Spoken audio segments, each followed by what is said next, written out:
Look, you guys already know my take on AI for the long term. I think artificial intelligence is a revolutionary technology that will create a lot of value for investors, shareholders, and at the end of the day, for the average consumer. Not only are enterprises and companies going to benefit from this, but the average society member will see increased efficiency, lower costs from the overall benefits this technology will provide. And just recently, a company by the name of C3 AI, one of the most innovative and my favorite company in this space, just reported blockbuster earnings, which have sent the stock up more than 33% as of Friday. And that's interesting because it kind of felt like the AI hype was dying down over the past few weeks. Don't get me wrong, there is going to be hype bubbles and some companies that don't make it to the other side. But C3 AI, in my opinion, is not one of those businesses. This company's been around the block for more than a decade. It's being led by a former Oracle executive, and this company is positioned extremely well from a financial position to be able to grow and gain market share. So in this video, I'm going to break down C3's latest earnings report, understand what Wall Street saw that was so surprising, and how C3's guidance for 2023 is going to set in stone the overall trends we should expect in the AI industry, which at the end of the day should benefit investors the most. But as usual, guys, before we get into it, make sure to drop me a thumbs up and hit that subscribe button if you haven't already. So to start things off, let's get right into it. As you can see, the headline number for the third quarter was C3 AI beating analyst estimates and their own guidance by almost $4 million.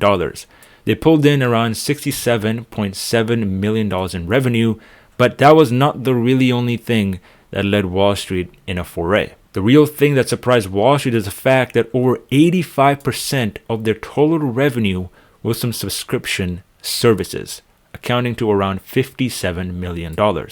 This is really important because subscription revenue is not only stickier for customers, but it is an extremely high margin revenue. If they're all of a sudden selling hardware or some software that has a lot of backend compatibility, which requires more hardware and some COGS, then that is not a good thing for the long term. Instead, subscription revenue is really high margin, and it is something the overall industry is just headed towards. Subscriptions tend to be a lot easier for consumers to handle and also companies, which means there is more room for growth. The number of customers they have grew by around 8% year over year, and their non-GAAP net loss per share was only 6 cents, which is not only a 14% year-over-year improvement, but also completely destroyed analyst estimates who had predicted a loss per share of almost 35 cents. Now yes, the non-GAAP figure does tend to bloat up your net loss to a certain extent, but regardless, the overall GAAP net loss per share is still an improvement and in line with what the company had guided.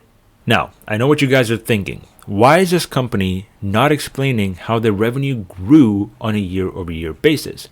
Why are they just talking about their guidance and their EPS, which beat analyst estimates, for which obviously analysts can sometimes get wrong? Well, that's because actually on a year-over-year basis, their revenue grew only 8%. Now, this seems really bad on the surface, but this is something that is much expected from this company.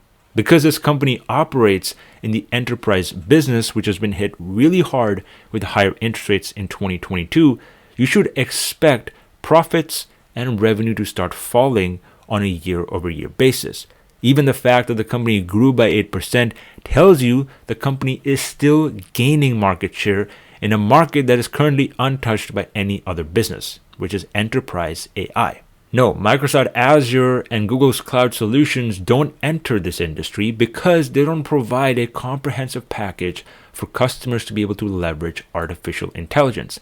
C3 AI sells an application suite, which is basically plug and play from a consumer point of view.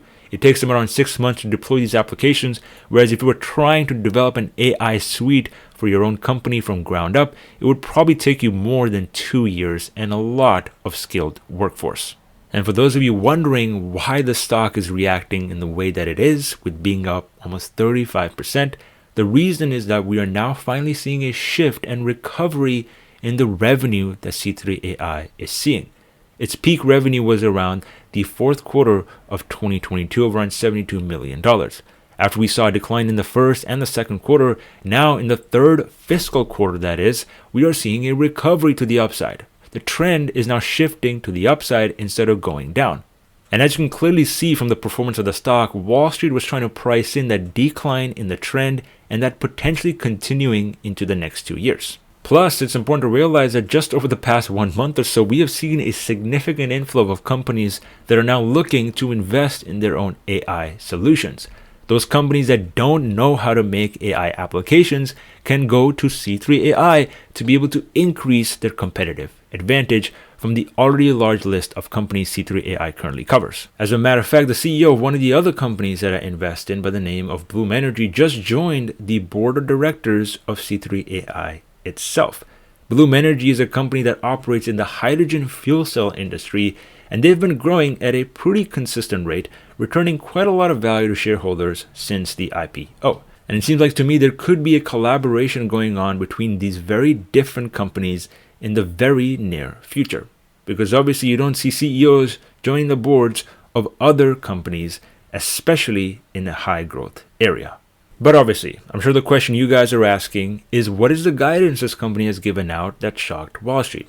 As you can see, for fiscal year 2023, they now expect revenue anywhere between $264 to $266 million, with a net loss on a non-GAAP basis of around $70 million. This is still a growth on a year-over-year basis of 4 to 5% in a year that many software companies are seeing negative growth year over year. Look at Facebook, for example. Yes, it would obviously be nice to see higher growth from the company, but because this company sells B2B, meaning to other businesses only, companies are obviously going to be more strict with the way they invest, especially in a time when we're expected to go into recession. Instead, I think what Wall Street sees in this company is the idea that the company is actually quite undervalued with the growth rates and the financial position the business has. As you can see, their current ratio is around 8.1, meaning they can overpay their debt 8 times that is due within the next 12 months.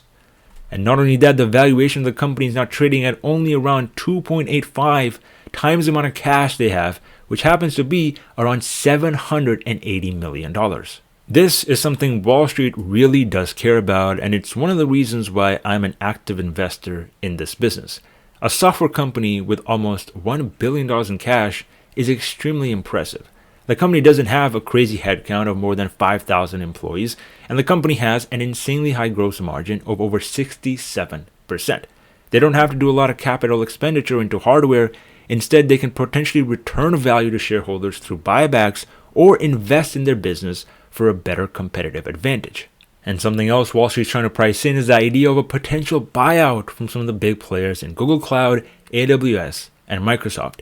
These 3 companies obviously have more experience and more customers than C3 AI, even if C3 AI's solution makes more sense.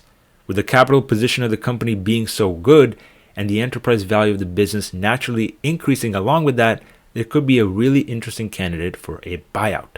Because of that, I think the AI boom is here to stay. We're going to see ups and downs in the cycle, but the road is going to pave its way for those that stick to their conviction the most. Lawmakers and the government might not understand it, and even some people in the social media space will crap on AI as much as they possibly can. But remember, AI is a revolutionary technology. It isn't just for the masses. It isn't just for companies. It is supposed to help human race progress faster and better than it has ever before. It's up to you to decide if you're going to follow the crowd or invest in your own conviction. As usual, guys, let me know your thoughts down in the comment section below, and I'll catch you guys in the next one. Take care.